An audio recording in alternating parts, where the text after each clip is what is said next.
los temas también de agenda, como lo es ya hace tiempo en la Argentina, es la actualidad política, ¿no? Y lo que ha sucedido en el día de ayer con el veto a la ley de financiamiento universitario, justo en un día tan especial, el Día del Maestro en la Argentina, en el día de hoy, ¿no?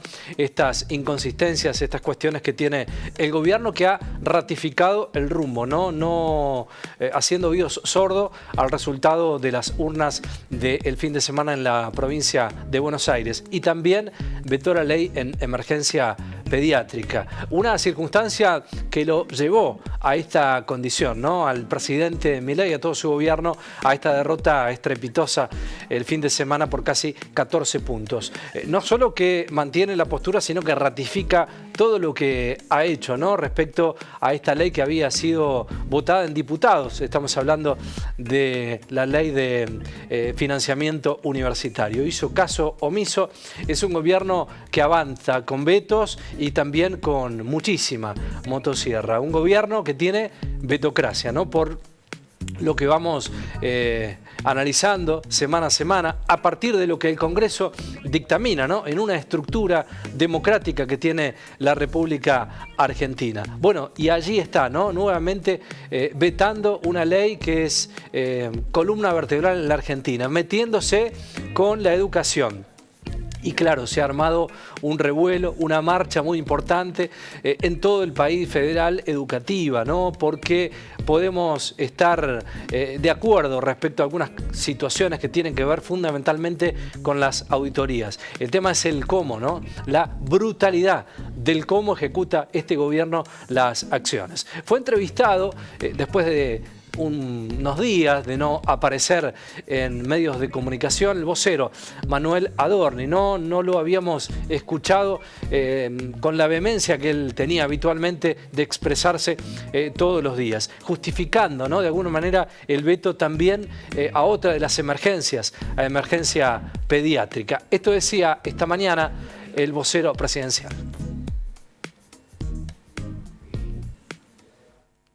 Nosotros no cambiamos nosotros no cambiamos el norte por una elección. No lo vamos a hacer nunca. Podemos reconocer cada uno de los errores que cometimos y corregir. Pero el rumbo ya lo dijo el domingo el presidente, el rumbo no se modifica. Ahora, cualquiera de los vetos nosotros los podemos explicar. Sea por temas presupuestarios, sea porque son delirios populistas, o sea porque la ley va en contra incluso de lo que pretende el título de la ley hacer o mejorar. Entonces, nosotros no vamos a entrar en el juego populista. No vamos a dejar que el Congreso haga desastres en pos de tener un voto más en la elección o de... Te rechazan los vetos, no tenés mucha alternativa, queda convertido en ley. Si te rechazan los vetos, queda convertido en ley, sí, por supuesto. Caso de discapacidad. Bueno, está bien, pero el caso de discapacidad incrementa el gasto del Estado en 5.000 millones de dólares. Bueno, vamos a ver de dónde lo sacamos. O sea, no van lo estamos estudiando, van a judicializar, lo estamos analizando. Nosotros no nos vamos a correr del equilibrio fiscal, porque de hecho una ley que no estima el recurso, o en tal caso no explica de dónde sale la partida o el recurso, de 5.000 millones de dólares anuales,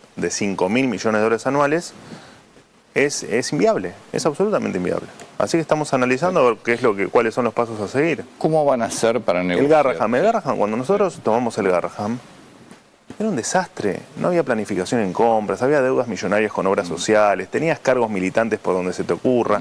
Hoy es la primera vez en 38 años, no solo que el Garrahan no tiene más déficit o tiene las cuentas equilibradas, sino que además hay nuevas becas que la ley las quiere voltear, y que eligieron el 85% de los que reciben las becas, eligieron la beca que hoy esa ley quiere voltear. Bueno, quieren defender el equilibrio fiscal, ¿no? No hay manera constitucional de atacar la emergencia en discapacidad, no hay ningún tipo de alternativa, ¿no? Y siguen insistiendo con un tema que no han tenido retorno, ¿no? Me pongo a pensar rápidamente: jubilados, los discapacitados, salarios por el piso, pymes cerrada. Es un contexto donde deben repensarse algunas cuestiones, ¿no? Y que ya ha habido un resultado expuesto, ¿no? Pero parece que todo sigue igual. También el gobierno se despega de aquellos que están en redes, ¿no? En redes sociales con mucha actividad, caso del Gordo Dan, ¿no? Que ha hablado barbaridades, brutalidades en las últimas semanas. Fue consultado Adorni respecto a este tema y esto decía. Pero ¿Por qué no dicen nada sobre eso? Porque en definitiva no es funcionario, pero es un tipo avalado por el sector del gobierno. En realidad no es que no decimos nada. A ver, de hecho, ayer la doctora Burrich tuvo una nota en otro canal, le preguntaron y habló, digamos. No hablamos proactivamente porque no es una persona que esté dentro de la estructura del gobierno. Digamos, es un tuitero, un influencer, un médico que participa en las redes. Ponele el título que quieras. Que tiene mucha relación con el gobierno. Que por supuesto fue uno de los, te diría que uno de los primeros que ha apoyado las ideas de Milei, porque de hecho yo lo conozco hace muchísimo tiempo, primero de las redes, después, bueno, pues, obviamente personalmente, y creo que él está en su libertad de decir lo que quiera, como quiera, y nosotros no podemos interferir en eso. No podemos hacer nada, porque no pertenece a la estructura del gobierno, no es parte del gobierno. Y el Gordo Dan mañana podrá decir alguna otra cosa, y también va a ser a cuenta de él. Sí. De él o de cualquier otro, porque vos tomás, yo te lo tomo, pero vos tomás al Gordo Dan porque es el más relevante. Porque es el que tiene mucha más relación con figuras del gobierno, donde el presidente va a su programa, tiene mucha relación. Estamos de acuerdo, pero no deja de ser una parte él y otros tuiteros, no dejan de ser una parte que no pertenecen al gobierno. Y esto está bueno explicarlo y contarlo. No tiene nada que ver con el gobierno. Rápido se desdicen, ¿no? Ahora no tiene nada que ver con el gobierno. El Gordo Dan es parte del gobierno. Ustedes lo saben desde el día 1, ¿no? Pasa que ha sido tan brutal lo que ha manifestado el Gordo Dan que no, ¿cómo haces para despegarte, ¿no? De las brutalidades manifestadas? Ayer, en el veto a la ley de financiamiento universitario, que fue no llamativo porque imaginábamos también que venía por acá el tema, la ley de emergencia en pediatría, también vetada, ¿no? Y la situación del Garrahan es una situación de el país todo, ¿no? Allí se atienden casos de niños con problemas muy graves, ¿no? Y tienen un problema, porque el gobierno habla de que el Garrahan se ordena, el Garrahan no tiene más déficit. El tema es que los médicos la están pasando mal, se han ido muchos profesionales y los sueldos no se ajustan, ¿no? Mauro García es jefe de terapia del Hospital Garrahan y están hablando, bueno, qué acciones, marchas, movilizaciones para que este gobierno de sordos escuche alguna vez. Vamos a escucharlo. Primero apareció el veto de las universidades y la verdad que como era muy tarde pensamos que no nos iba a tocar, pero sí, finalmente entre gallos y medianoche terminó apareciendo en el boletín oficial, con sorpresa para todos porque la verdad que algunos pensábamos que no lo iba a vetar por todo lo que significa el Hospital Garrahan, pero bueno, nada, finalmente el veto está, así que la idea es trabajar principalmente con los legisladores, primero en diputados porque tiene que volver a diputados y después con los senadores. Las medidas de fuerza, mañana hay un paro y vamos a hacer al mediodía una conferencia donde vamos a leer un pronunciamiento de parte por lo menos de la conducción del hospital, donde la verdad vamos a exponer esta situación. La situación del hospital sigue siendo crítica, sigue siendo angustiante, la gente se sigue yendo, todos los días nos enteramos de algún profesional que se va y el motivo principal es lo salarial, que no se recupera y es preocupante. Por eso te consulto nuevamente, ¿en qué condiciones está funcionando ahora el personal? ¿En qué condiciones están atendiendo? Mirá, las condiciones son de sobrecarga. Nosotros estamos preparados para atender a los pacientes. Obviamente que cuando falta alguien, en este caso porque se fue, nosotros redoblamos nuestros esfuerzos porque nosotros estamos acá por los pacientes. Pero la verdad que la situación se hace insostenible hace 18 meses, más de 240 renuncias. Y eso finalmente termina repercutiendo de alguna forma. La gente está alicaída. Esto, la verdad que cuando salió esta mañana empezaron en los chats, la situación era de un poco de angustia. Pero bueno, nada, creo que hay que sobreponer, porque no era una cosa tampoco que no parecía que iba a aparecer, lo del veto. Y así que bueno, volveremos de nuevo nuevo a decirle y a explicarle a la gente por qué el Garrahan tiene que seguir. ¿Qué espera entonces por parte de los diputados y los senadores? Mira, principalmente ahora vuelve a Cámara de Diputados, donde creo que va a haber una sesión el 17, probablemente haya una movilización ese día. Vamos a hacer contactos, obviamente, con diputados, porque necesitamos el voto de todos. Hablamos provincia por provincia, mandamos cartas, y bueno, la idea es que apoyen el financiamiento del hospital, que en este momento no existe, a pesar de que si uno lee el veto, dice que hay dinero, pero el dinero no se traduce en lo que estamos pidiendo. Claro, ¿cómo entender una situación en donde los representantes del pueblo, diputados, senadores, pueden hacer caso a estas circunstancias y después la vetocracia del gobierno termina liquidando, ¿no?, estos esfuerzos denodados? 240 renuncias, decía Mauro García, el jefe de terapia del Hospital Garrahan. 240 renuncias, ¿no? Y livianamente el gobierno dice, hemos ordenado el Garrahan.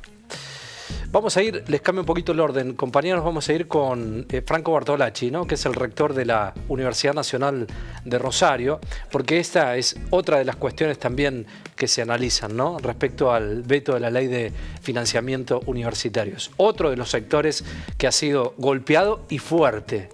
Esto decía.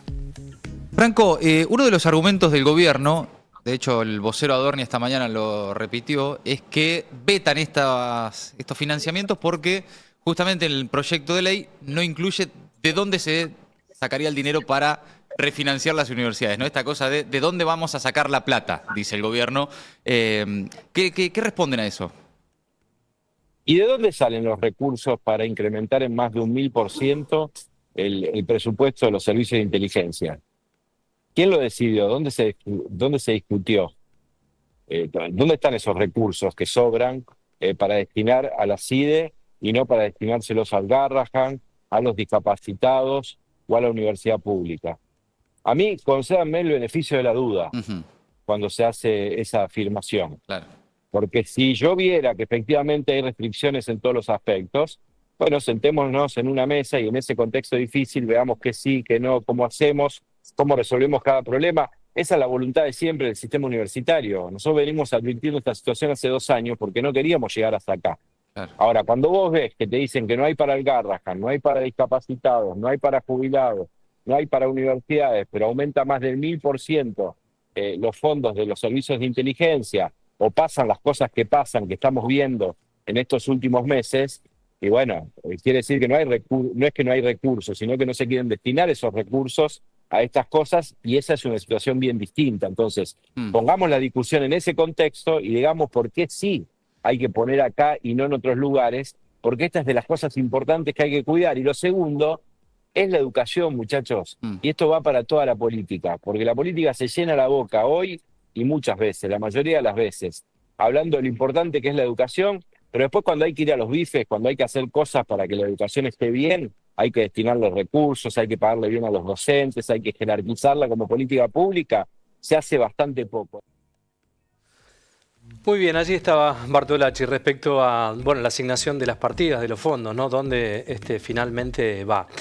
El flamante ministro del Interior, Lisandro Catalán, ha empezado a tener actividad, ¿no?, la mañana de hoy con la reunión. Ellos necesitan, fundamentalmente el gobierno necesita la foto, ¿no?, con algunos gobernadores de los más afines. Dero de Chaco, Cornejo de Mendoza y Frigerio de Entre Ríos son algunos de los que ya en la mañana de hoy, en el día de hoy, están transitando por allí, por Casa Rosada, con la anuencia, ¿no?, del presidente Milei en cada una de esas reuniones, para darle más fuerza a los acuerdos, ¿no?, que esperemos que sucedan y conseguir algún acuerdo. Esto decía Lisandro Catalán. El presidente está en la mesa. ¿Puede estar el presidente en alguna mesa de negociación que no sea solamente para la foto? No digo en el detalle finito, de negociación política profunda. Bueno, dejó establecida hoy la mesa donde él la preside. forma parte también el jefe de gabinete de ministros, Guillermo Franco, forma parte el ministro de Economía, Luis Caputo, y me incorporo yo como ministro del Interior. Creo que está toda la institucionalidad representada como para tener un diálogo serio, maduro y fluido con los gobernadores. La participación del presidente la irá graduando él, pero claramente el liderazgo es de él y es el que marca el rumbo, ¿no?